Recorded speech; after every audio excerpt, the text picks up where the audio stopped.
ఇది ఎప్పుడో తీసుకోవాలి నేను 2-3 డేస్ బ్యాకే చూస్తున్నా మనోడు ఏం మాట్లాడతారు ఏమైనా మాట్లాడతారా అని చూస్తున్నా ఎవరు పెద్దగా ఏం మాట్లాడలే కొంతమంది మంచిగా నాకు ఉల్టా హాత్ పచ్చకడ కొట్టినట్టు కొట్టిరు మనోని పేరు మొహమ్మద్ మదాని జమైత్ ఉలేమా హింద్ చీఫ్ అన్నమాట మౌలానా మదాని మనోడు జుడిషియరీని సుప్రీంకోర్టుని ఏది పడుతుంది ఇక డిడ్డినిగిరిడిన్ డింకా ఏం జపం చేసిండు రాబాయ్ అని అంటే జిహాదీ జిలేబీ జపం చేస్తాడు ఆధారాలు చూపురా అని అంటే మమ్మల్ని పాపం అనవా అని అంటాడు అంతే ఇక దాని తప్ప ఇంకేముండదు ఈ భూపాల్ బ్లస్టర్ ఏదైతే ఉన్నదో Bhupal bluster what ever it is ఈ మౌలానా మదాని ఏం మాట్లాడిండి ఈయన మెగా స్పీచ్లో అన్న జర డీకోడ్ చేసి మాట్లాడదాం అది చాలా వైరల్ అయింది Mohammed Madani speech nationwide debate కూడా అయింది ఈయన డిబేట్ను ఒక 2 భాగాలుగా డివైడ్ చేసి మనం మాట్లాడుకుందాం ఏంటంటే ఎమోషనల్ క్లెయిమ్ ఏంది మళ్ళీ ఫ్యాక్చువల్ వాక్యూమ్ ఏమున్నది మనోడు మాట్లాడిన దాంట్లో అనేది ఒక పెద్ద చర్చనీయాంశం ఇవాళ దేశం మొత్తంలో స్ట్రైట్ ఆన్సర్స్ మాట్లాడదాం ఫ్రెండ్స్ ఈ మెలో డ్రామాను పక్కకు పెట్టేసి మాట్లాడదాం అంటే హలాల్ నుంచి సుప్రీంకోర్టు దాకా అన్నిటి మీద పోస్ట్ మార్టం ఇవాళ ఖచ్చితంగా చేయాల్సిందే 2 రోజులు ఆగి వచ్చినాం కదా చిట్టాల సో మంచిగా ప్రిపేర్ అయ్యి రావాలి కదా మనోడు ఏమంటాడంటే ముస్లింల రైట్లను క్రిమినలైజ్ చేసేస్తారు భారతదేశంలో అని అంటాడు ఏడా ఎప్పుడు ఎలా ఎందుకు ఏమిటి ఎలా బుచ్కి డైలాగులు నాకు కావాలి ఇప్పుడు ఎట్లా ఏడైంది క్రైము నువ్వు ఏడ క్లెయిమ్ చేసినావు నువ్వు ఏడ ప్రూఫ్ చూపిస్తావు బుచ్కి చెప్పవా నాకు ముస్లింల రైట్లు క్రిమినలైజ్ అయినాయి అనట సరే పోనీ నీ దగ్గర ఏదైనా ఎఫ్ఐఆర్ కాపీ ఉందా నీ ఏదైనా స్క్రీన్ షాట్ ఉందా పోనీ ఏదైనా వీడియో ఉందా ఏదైనా కంప్లైంట్ పత్రం చూపించినావా ఏమైనా రిఫరెన్స్ ఇస్తున్నావా ఇంత పెద్ద బైగన్ బాజీ చేస్తున్నావు కదా ఇప్పటిదాకా నువ్వు చూపించింది ఏమైనా ఆధారం ఉన్నదా మదాని అని అంటే మదమెక్కిన మదాని 0 మళ్ళీ ఈ సెలెక్టివ్ అవుట్రేజ్ వితౌట్ డేటా దీన్ని ఏమంటారు అని అంటున్నా సిగ్గు శరం లేని వాళ్ళే మాట్లాడతారు కదా ఇట్లా నా దృష్టిలో ఈ ఎమోషనల్ ఓవర్ డ్రైవ్ చేయగానే ఇది కాన్స్టిట్యూషనల్ రాజ్యాంగబద్ధమైన ఆర్గ్యుమెంట్ అయిపోతుందా మదాని నాకు అర్థం కాదు ప్రతిసారి ఎమోషనల్ ఓవర్ డ్రైవ్ చేయగానే నాకు అర్థం కాదు ఈ విక్టిమ్ నరేటివ్ అనేది నీ ఆపరేషన్ అంటే నీ ఆపరేషన్ నాకు జర మింగుతున్నా కాబట్టి జర ఆపుకుంటున్నా ఇప్పుడు మనోడు ఏం చేస్తాడు తెలుసా ఫస్ట్ విక్టిమ్ హుడ్ నడుపుతాడు ఏందని అంటే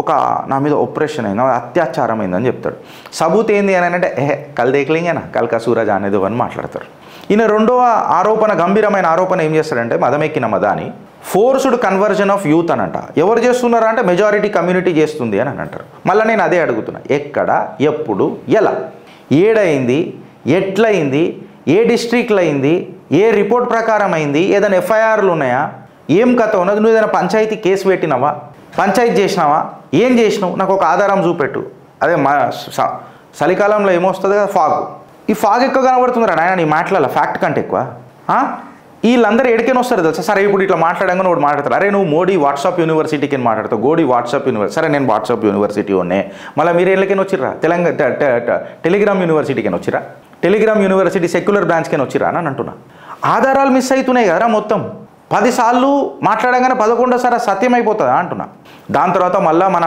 మదమెక్కిన మదాని హలాల్ లెక్చర్ మీద మాట్లాడతాడు హలాల్ ఎథిక్స్ మీద మాట్లాడతాడు షబాష్ అని అనిపించింది నాకు షబాష్ నువ్వు హలాల్ ఎథిక్స్ మీద పర్ఫెక్ట్గా మాట్లాడినావు మళ్ళీ హలాల్ ప్రాఫిట్ మీద కూడా మాట్లాడాలి మార్కెట్ ప్రాఫిట్ మీద కూడా మాట్లాడాలి కదా సగం మాట్లాడి సగం వదిలేస్తా అంటే ఎట్లా మదాని ఇప్పుడు ఈ హలాల్ మీద మనోడు నాకు తెలిసి ఇఫ్ ఐఎమ్ నాట్ రాంగ్ 6 నిమిషాల ప్రవచనం చెప్పిండు మనందరికీ మళ్ళీ హలాల్ గురించి మొత్తం చెప్పు కదా హలాల్ ఏడికేని మొదలై ఏడాగిందని అనేది ఎవడు నాకు తెలియదా మళ్ళీ తీయాలా మొత్తం టాపిక్ లిప్స్టిక్ మీద హలాల్ తాగే ఛాయ్ మీద హలాల్ షాంపూ మీద హలాల్ ఇంకా నాకు బూతులు వస్తున్నాయి ఆడ కూడా హలాల్ ఈడ కూడా హలాల్ ఈడ లేదు హలాల్ ఇవాళ హలాల్ అనేది ఒక ఇండస్ట్రియల్ కార్టెల్ అయిపోయింది మీ కమెంట్ రూపంలో చెప్పుడు కాదా ఈ ఎథికల్ ప్రీచింగ్ అని మాట్లాడతారు మళ్ళీ ఎథికల్ ప్రీచింగ్ దగ్గర మీ ప్రవచనాల దగ్గర ఎథికల్ ప్రవచనాల దగ్గర ఎథికల్ ఇంప్లిమెంటేషన్ ఆఫ్ ప్రాక్టీస్ ఎందుకు ఉండదు అది ఇంప్లిమెంట్ ఎందుకు కాదు హలాల్ టీ అంట బట్ లెక్చర్ ఎప్పుడు వచ్చింది ఎప్పటి నుంచో ఉన్నది హలాల్ టీ అని చెప్పి పెద్ద తలకాయ పెట్టి ముక్కు పెట్టి మాట్లాడతారు వీళ్ళు ఎగ్జాంపుల్గా మళ్ళీ లెక్చర్ ఇవాళ 2025లో ఎందుకు వచ్చింది దాని మీద ప్రాఫిట్ ఎందుకు మాట్లాడతారు మళ్ళీ ప్యారలల్ హలాల్ ఎకానమీ అని చెప్పి మాట్లాడినప్పుడు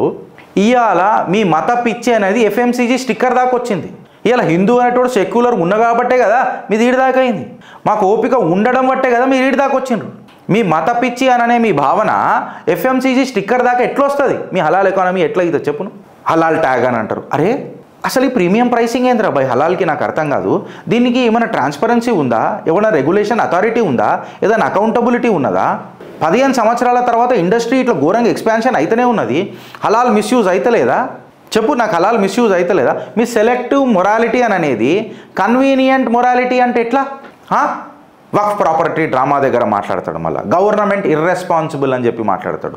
వక్ఫ్ని హెరిటేజ్ అని అంటాడు. గవర్నమెంట్ నెగ్లెక్ట్ చేస్తుందని అంటాడు. ఇప్పుడు నేనేం అడుగుతున్నా, నీ హెరిటేజ్ ఎట్లయింది? ఏడికైనా వచ్చింది వక్ఫ్? అసలు నువ్వేడికైనా వచ్చినావు ఫస్ట్? ఈ వక్ఫ్ ఏడికైనా వచ్చింది ఫస్ట్? ఇవన్నీ మీద చర్చ జరగాలి కదా. నువ్వు కాగజ్ చూపి కబ్జా సచ్చా అని చెప్పు, నువ్వు తీసుకోవు ఓడొద్దని అన్నాడు. నువ్వు కాగజ్ చూపెట్టకుండా వక్ఫ్ నా హెరిటేజ్ అని అంటే గుయ్యమంటది. మళ్ళీ మాటలతోనో చేతులతోనో రాజ్యాంగబద్ధంగాను. అసలు గ్రౌండ్ రియాలిటీ ఏంది? వక్ఫ్ బోర్డులలో బ్రోకర్లు ఎవరు? ఇంటర్నల్ కరప్షన్ ఏడుదాకా అవుతుంది, అది మాట్లాడవే. ఇలా బిల్డర్లు, లాయర్లు, డెకేడ్స్, ఇక డిలేలు, బొంగు భోషాణాలు ఇవన్నీ నీకు ఏడుదాకా అవుతున్నది నీకు తెలియదా? పర్ఫెక్ట్ లూటింగ్ ఫామ్లా వచ్చి ఖర్చు ఫేస్ చేసి ఇది వక్ఫ్ అని అనగానే నేను ఇచ్చేయాలా? బికాస్ గవర్నమెంట్ భయపడాలా మీకు? మీ హెరిటేజ్ అని అనగానే ఇచ్చేయాలా? దాని మీద ప్రశ్నిస్తే మాత్రం అగో మా మీద ఆపరేషన్ అవుతున్నది, మా మీద సెలెక్టివ్ నరేటివ్లు నడుపుతున్నారు. అరే మీ किसने बिगाड़ा भाई तुम्हारा वक्फ का? तुम लोग को खुद ने बिगाड़ा. మీ అంతలా మీరే ఖరాబ్ చేసుకున్నారు కదా. ఎంఐఎం మీద ఆరోపణలు లేవా? కొన్ని వేల ఎకరాలు లేకపోతే వందల ఎకరాలు లేకపోతే కొన్ని ఎకరాలు భూమి కబ్జా చేసిరని సచ్చార్ కమిటీ రిపోర్ట్ తెలుసా నీకు? మదమెక్కిన మదాని సచ్చార్ కమిటీ రిపోర్ట్ ప్రకారం ఈ వక్ఫ్ భూములను అన్నింటినీ కిరాయికి ఇస్తే ఆ జమానాలో 12,000 కోట్ల బడ్జెట్. మళ్ళీ ఇప్పుడు అది అవన్నీ క్యాలిక్యులేట్ చేసుకుంటే ఈ జమానాలో ఎంత వస్తుందో. ఓడు మిమ్మల్ని మోసం చేసిండ్రా బాయ్, నాకు అర్థం కాదు. దాని తర్వాత వస్తాడు, మీరు మా మతం జోలికి రావద్దని అన్నాడు. కరెక్ట్, నేను ఇది ఒప్పుకుంటా. నువ్వు నీ మతం, నేను మీ మతం జోలికి రావద్దు. గవర్నమెంట్ అయినా సరే వాళ్ళు మా మతం జోలికి కూడా రావద్దు. మా మతం జోలికి మీరు రావద్దు, కానీ మేము మీ దాంట్లో ఏలు పెడతా ఉంటాం, మా షరియా ఇంప్లిమెంటేషన్ కోసం చేస్తామని అంటే గువ్వ అంటది. మళ్ళీ ఒకసారి గువ్వ అంటది. నీ దాంట్లోకి మేమెందుకు వస్తాం రా భయ్? నువ్వు నమాజ్ చేసుకో, రోజా చేసుకో, జకత్ చేసుకో, అది నీ పర్సనల్ ఫ్రీడమ్, దానికి మేము కూడా సపోర్ట్ చేస్తాం ఖచ్చితంగా. కాకపోతే నువ్వు రిలీజియస్ విక్టిమ్హుడ్ నరేటివ్ అని చెప్పి మా మీద రుద్దుతావు చూడు, ఆడ మంటలేస్తుంది మాకు. నువ్వు మా పౌరులకు వచ్చి హిజబ్ వేస్తానంటావు చూడు, మాకు మంటలేస్తుంది. మా ప్రొసెషన్లు పోతున్నప్పుడు నువ్వు పత్తర్బాజీ చేస్తావు చూడు, నాకు మంటలేస్తుంది ఆడికి. నాకు ఇప్పుడు నేనేం అడుగుతానంటే, నీ పబ్లిక్ స్టేజ్ డ్రామా అనేది రిలీజియస్ లిబర్టీ కాదు, ఇది గుర్తుపెట్టుకో. నీ ఇమాజినరీ ఇష్యూలకని బయటికి రా. సెక్యులరిజం అని అంటే కేవలం నీ ప్రాపగెండా కాదు, అందరి ప్రాపగెండాలో సెక్యులరిజం ఉంటుంది. థ్రెట్ అని చెప్తాడు. ఏమని థ్రెట్ అని చెప్పి, షరియా ఐడియాలజీకి ఎవడన్నా దూరంగా ఉన్నాడు అంటే మాత్రం మనం వదిలిపెట్టేది లేదు అని చెప్తాడు. షరియా దగ్గరికి ఎవడొచ్చిండు? కన్ఫరెంట్ ఎవడు చేస్తున్నాడు షరియా అని? నాకు అర్థం కాదు. సచ్చాయి బాత్ కరం క్యా మదాని? షరియా ఇంప్లిమెంట్ చేస్తే 100% ఇంప్లిమెంట్ చేయి. సగం ఈడా సగం రాజ్యాంగం అని ఇంప్లిమెంట్ చేయకు. జిగర్ మే దమ్ హై తో పూరా షరియా ఇంప్లిమెంట్ కర్. వీళ్ళు ఏం చేస్తారు తెలుసా ఫ్రెండ్స్? షరియా ఇలా సౌలత్ల కోసం, అమిత్ షా గారు మాట్లాడింది కరెక్ట్. షరియా ఇలా సౌలత్ల కోసం, పెళ్ళిళ్ళు చేసుకోనికే, మహిళల జిందగీలు ఖరాబ్ చేయనికే షరియా ఇలకు. మళ్ళీ షరియాల పనిష్మెంట్ కూడా అట్లనే ఉంటుంది. దొంగతనం చేస్తే చేయి కోసుడు, రేప్ చేస్తే ఇంకొకటి కోసుడు. మళ్ళీ అది ఇంప్లిమెంట్ కావాలి. అదొద్దు, పనిష్మెంట్ మాకు ఇండియా కావాలా, కానీ పెళ్ళిళ్ళు మాత్రం మాకు షరియా కావాలి. అయ్యా జాగిరి దీని మీద మాట్లాడితే ప్రాబ్లం. మీ సెన్సేషనలిజం ఉంది చూడు, నిజం కంటే గొప్పది కాదురా నాయన, ఇది మీరు అర్థం చేసుకోండి. ఈ మీ మదాని ఫ్యాక్షన్ ఏదైతే ఉంది చూడు, దానికి క్లియర్ కట్కి ఇలా భారతదేశం స్ట్రిక్ట్గా సజెషన్ ఇస్తుంది, వార్నింగ్ కూడా ఇస్తుంది. ఇట్లాంటి సెలెక్టివ్ నరేటివ్ అనేది మీ యువకులలో నింపక. దాని తర్వాత కొత్తగా వస్తాడు, వచ్చి పబ్లిక్ మన ప్లేసెస్ ఆఫ్ వర్షిప్ యాక్ట్ ఉంది కదా ఫ్రెండ్స్, దాని మీదకి వస్తాడు. దాని మీదకి వచ్చి ఈ జ్ఞాన్వాపి, మథుర ఇవన్నిటి మీద కేసులు ఎందుకు యాక్సెప్ట్ చేస్తారు? ఆల్రెడీ యాక్ట్ ఉంది కదా. యాక్ట్ ఉంటే ఎందుకు చేస్తున్నారు? ఇవన్నిటి కోర్సులు ఎందుకు చేస్తున్నారు? మళ్ళీ ఆడ వెనకటికి టెంపుల్ ఉన్న ముచ్చట మర్చిపోయినావా నువ్వు? అన్న మా ఆస్థా అది నువ్వు మర్చిపోయినావా? నువ్వు రోడ్ల మీదకేం చిన్నది మీ మస్జిద్ ఉంటేనే నువ్వు వాడది ఇయనియో రోడ్ డైవర్ట్ చేస్తావు. అట్లాంటిది కంప్లీట్గా నా శ్రీకృష్ణుడు జన్మస్థలం అది, నా నంది ఎదురు చూస్తున్నా మహాలింగం అది, మహాదేవుడు లింగం అది. నాకు ఆస్థా ఉండదా? నీకే ఉంటుందా? అంటే నీ హిస్టరీ మాది మిస్టరీయా? ఏంద్రాబాయ్ నాకు ఇది అర్థం కాదు నాకు. సరే ఇప్పుడు యాక్ట్ ఉందని అంటాడు, అంటే యాక్ట్లా ఏదైనా పాత తప్పులైనాయి అనుకో, దాన్ని సరిదిద్దుకోవాల్సిన అవసరం సంవిధానికి లేదా? అది రాజ్యాంగబద్ధం కాదా? You mean to say that hiding behind the legislation is nothing but innocence? Definitely not. Madani ఏం మాట్లాడుతున్నావు? సుప్రీంకోర్టు షరియా అంటే సుప్రీంకోర్టు గలత్ అంటాడు. ఇప్పుడు చూడు నేను ఏమంటున్నా, ఇప్పుడు సుప్రీంకోర్టు గలత్ అంటే మళ్ళీ షరియా కరెక్ట్ ఎట్లయితుంది? ఎన్ని రోజులు సుప్రీంకోర్టే కదా మీ షరియా, మీ పర్సనల్ లా బోర్డుని కాపాడింది? లేదు కాదు మొత్తం ఫాలో అయితే మొత్తం ఫాలో అంటే నువ్వు సుప్రీంకోర్టు గలత్ అంటే నీ షరియా కూడా గలతే కదా. ఇప్పుడు ఎన్ని రోజులు నీ షరియాని కాపాడింది కదా సుప్రీంకోర్టే కదా. మనోడు ఏమంటాడు తెలుసా? కంప్లీట్గా ఆధార్ కార్డులు, పాన్ కార్డులు, ఓటర్ ఐడి కార్డులు జలాదో అని అంటాడు. జలాకే జిలేబీ బనాయింగే అని అంటాడు. ఏం చేస్తావు జిలేబీ తిని?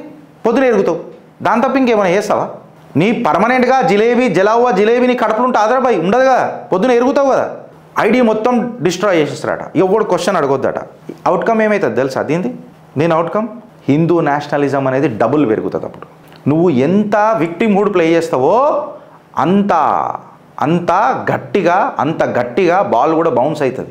ఏంద్రాయుడు ఇంత తప్పు మాట్లాడుకుంటా మా మీద నూకుతున్నాడు అని చెప్పి లొల్లి షురువు అవుతుంది. మానవత్వం అనేది మనుషుల యొక్క నావల బ్రిడ్జ్లతోనవుతుంది, అంతేగాని బాంబులతోని కాదు. ఈ రియల్ జిహాద్ వర్సెస్ #జిహాద్ బంద్ కావాలి. రియల్ జిహాద్ ఏంది, #జిహాద్ ఏంది నాకు అర్థం కాదు. మిస్ఇంటర్ప్రిట్ చేయకు నువ్వు యువకులని. మళ్ళీ నువ్వు ఇంత పెద్దగా మాట్లాడుతున్నావు, నువ్వు సెలెక్టివ్ నీ దాంట్లల్లా. ఉసామా బిన్ లాడెన్ అనేటోడు ఎవడు మళ్ళీ మంచోడా చెడ్డోడా ముచ్చట కూడా చెప్పేది ఉండే కదా నీ కంప్లీట్గా. నువ్వు లవ్ జిహాద్, తూక్ జిహాద్, ల్యాండ్ జిహాద్, స్ప్లిట్ జిహాద్, సోకాల్ జిహాద్, ధిమ్కా జిహాద్, వాట్ ఎవర్ ఇట్ ఈస్, నువ్వు ఏదైతే చెప్తావు చూడు మళ్ళీ ఉసామా బిన్ లాడెన్ ఎడబెడతావు, అది కూడా చెప్పు కదా. డిస్టార్ట్ చెయ్యకు. నువ్వు ఒక చేతిలో పవిత్ర గ్రంథాన్ని పట్టుకొని ఇంకొక చేతిలో గన్ను పట్టుకొని నువ్వు మాట్లాడలేవు. పవిత్ర గ్రంథం పట్టుకున్నప్పుడు శాంతే మాట్లాడాలి. అదే మాట్లాడతారు కదా, ఏ మతమైనా గదే మాట్లాడుతుంది కదా, ఏ ధర్మమైనా గదే మాట్లాడుతుంది కదా.